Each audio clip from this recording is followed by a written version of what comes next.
You are looking at Julian's pronunciation guide, where we look at how to pronounce better some of the most mispronounced words in the world, like this other curious word. But how do you say what you're looking for today?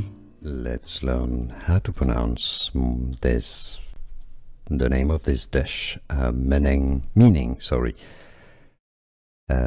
rice with shrimps.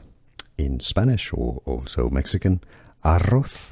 That would be the Spanish pronunciation, or arroz in Mexican, meaning rice.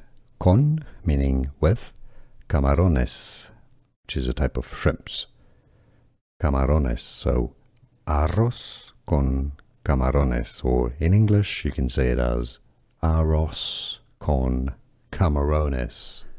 Here are more videos on how to pronounce more confusing words and names too many mispronounced. Like this video if you found it useful. I appreciate your support. I'll see you soon, and thanks for watching.